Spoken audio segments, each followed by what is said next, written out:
This aircraft flies 3 times longer than anything in its class, but almost nobody is talking about what it sacrifices. It looks like the future of personal flight, until you realize why it might never be used where you expect. We've all seen those personal flying machines online. They look insane. You take off vertically, fly like a drone, hover mid-air. It feels like the future finally showed up. But then you look closer, and that excitement drops fast, because most of them barely stay in the air for 15 minutes. And that's where everything breaks, because 15 minutes sounds cool, until you actually think about it. You take off, you fly around a bit, maybe circle your house once or twice, and then you're already thinking about landing. You're not traveling anywhere, you're not commuting, you're just playing. And people noticed this. Everywhere. Comments, reviews, reactions, it's always the same frustration. This looks amazing, but what's the point? Because at that point, it stops being transportation and becomes a toy, a very expensive one. For a second, it felt like personal eVTOLs were stuck there. Cool tech, great visuals, zero practicality, and honestly, most people had already accepted that limit. Maybe this is just how it is. But then, something changed. Because what if one machine didn't just improve flight time, but completely broke that ceiling? And now the real question is, how did it suddenly jump from 15 minutes to almost 45? It didn't come from the usual places. Not Europe, not Asia, not the companies that had been dominating this space for years. Instead, it came from a relatively new name, Velo X Aerospace. And strangely, they showed up late. But when they did, they didn't just compete. They made an entrance. Because this machine, the Velocitor X1, wasn't promising small improvements. It wasn't saying, we added 5 more minutes. It came in with a completely different number, around 45 minutes of flight time, plus reserve. And suddenly, everything felt different. Because now, for the first time, this wasn't just something you flew for fun. This could actually take you somewhere. You could cover a real distance. You could use it for something meaningful. And that changes how you look at the entire category. For a moment, it almost feels like, this is it, the breakthrough people were waiting for. But here's where it gets interesting. Because of that extra flight time, that's not even the most important upgrade this thing brings. And once you see the next part, you realize why so many people were being left out before this even existed. Wait, you're watching right now but not subscribed to the channel. Go ahead and smash that subscribe button so we can move on with the video. You did? Okay, cool. Now back to the video. Nobody really talks about this part. Because on the surface, these machines look accessible. Anyone can buy one. Anyone can fly one. That's the idea. But then, you look at the fine print. Most personal eVTOLs have strict weight limits, around 85 kilograms, sometimes even less. And that instantly cuts out a huge number of people. Not because they don't want to fly, but because they literally can't. And this is where the Velocitor X1 quietly does something massive. It pushes that limit all the way up to around 118 kilograms. Now think about that for a second. That's not just a number. That's the difference between a few people can use this and a lot more people suddenly can. It opens the door. It makes it feel possible, real. And for the first time, it starts to feel less like an exclusive gadget and more like something practical. But then, there's a catch. Because increasing payload like that doesn't come for free. It changes everything about how the machine is built, how it flies, how it behaves. And once you see what they had to change to make this possible, you start to understand what this aircraft actually sacrificed to reach that 45-minute flight time. At first glance, it looks like every other flying machine you've seen. Same drone-like layout, same open frame, same idea. But the moment you compare it to something like the Jetson ONE, you start noticing something feels different. Subtle at first, then obvious. Because the Jetson feels like a racing drone. Fast, agile, almost playful. You can imagine weaving through trees, making sharp turns, and reacting instantly. It's built for movement, quick, responsive, almost aggressive. But the Velocitor X1 doesn't behave like that.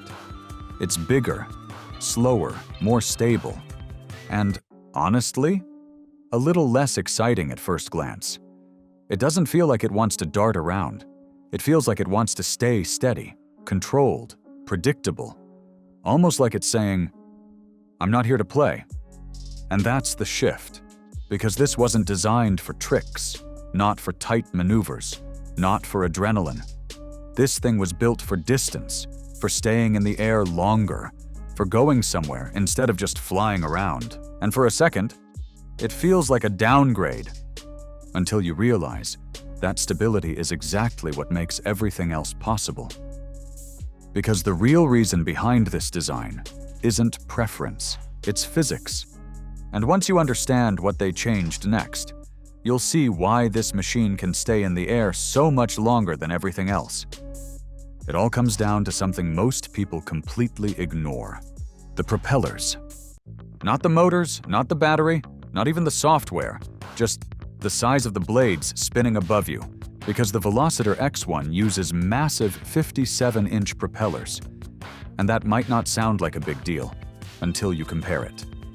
Most competitors, like the Jetson, sit at around 40 inches. And here's where it gets interesting. That difference isn't just a bit bigger. Because in aerodynamics, size doesn't scale normally, it scales squared. So when you increase the diameter, the area doesn't increase slightly, it explodes, which means this machine is pushing way more air with way less effort. And that changes everything. Instead of aggressively slicing through the air at high speed, it moves a larger mass of air slowly, smoothly, efficiently, almost like it's gliding on its own airflow instead of fighting it. And suddenly, that 45-minute flight time starts making sense. This one change, just bigger propellers, is doing most of the heavy lifting. But then, there's a catch. Because efficiency always comes with trade-offs. Bigger blades mean more drag, less agility, slower response. That same reason it stays stable is also why it can't move like a racing drone. So now the question shifts again. If it's slower, heavier, and built for efficiency, what happens when something goes wrong up there? And this is where things take a different turn. Because instead of chasing speed or performance, the Velocitor X1 leans heavily into one thing: survival. First, the obvious part. It doesn't rely on a single motor. It uses eight independent motors working together. So even if one fails, the others keep you in the air. That's called distributed propulsion, and it removes that one terrifying scenario: total failure. But that's just the beginning. Because layered on top of that is something even more interesting. A LiDAR-based system is constantly scanning the environment: power lines, trees, obstacles you might not even see. It detects them before you do. And then there's the last resort: a full ballistic parachute. Not the kind you control, not something you deploy manually under perfect conditions. This is automatic. If the system detects loss of control, it fires. And suddenly, instead of falling, you're descending. Think about that for a second. Even if everything fails completely, you still have one last option. And that changes how you feel about flying something like this. But safety isn't just about backups. It's also about design. The rotors are mounted above you, not around your face, not near your body. The batteries are positioned away from direct contact. Everything feels intentionally separated, built not just to fly, but to protect. Still, even with all that, does that actually make it safe enough for everyday use? Or is it just making a risky idea feel safer than it really is?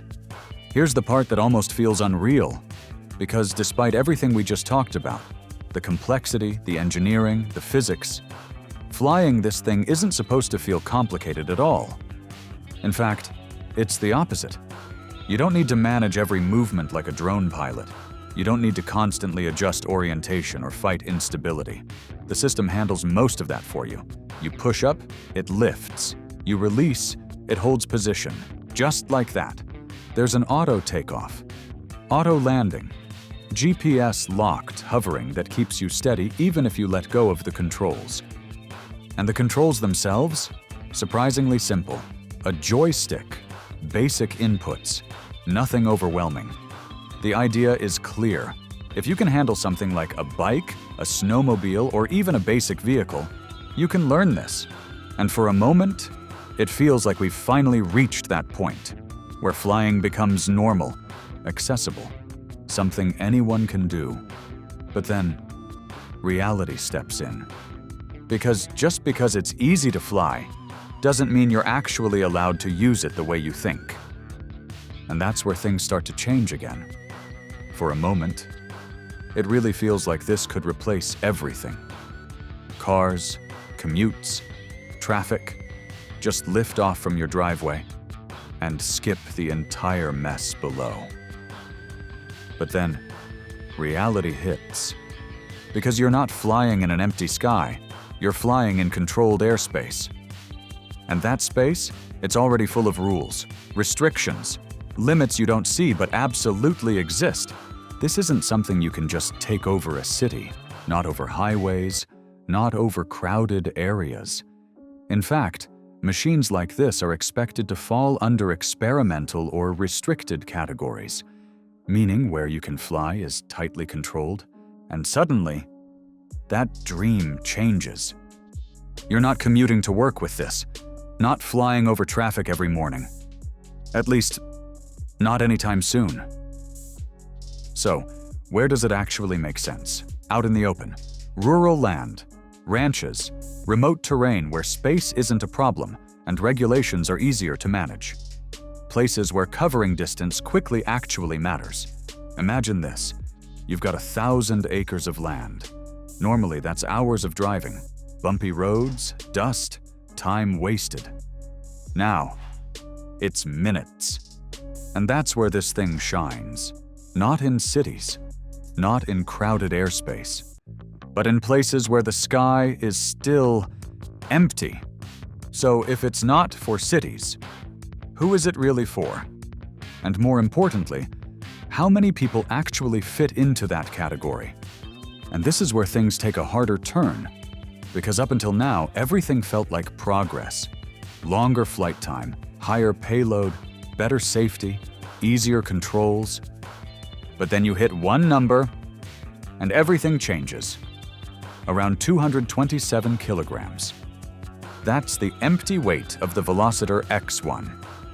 And it doesn't sound like a big deal until you understand what it means. Because there's a category called ultralight aircraft. And if a machine fits inside that category, you don't need a pilot license. That's why so many eVTOLs are built small, light, and limited. They're not just saving weight. They're avoiding regulations. But this one, it crosses that line. And the moment it does, it stops being a jump-in-and-fly machine. Now you need a sport pilot license, training, certification, rules you have to follow. And suddenly, that freedom disappears. This isn't something you casually own and fly whenever you feel like it. This is something you commit to. Time, effort, responsibility. And this changes everything about who can actually use it. Because now the question isn't just, do you want to fly? It's, are you willing to go through all of this just to fly it?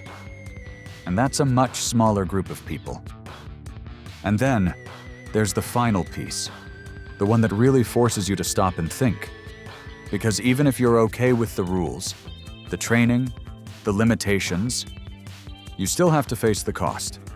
Around $156,000. That's not a gadget anymore. That's serious money, car money, investment level money. And yes, it includes training. Yes, it gives you access to something most people haven't even experienced yet. But here's the part that feels uncertain. You haven't really seen it fly. Not properly. Not fully tested in real-world conditions with people using it every day.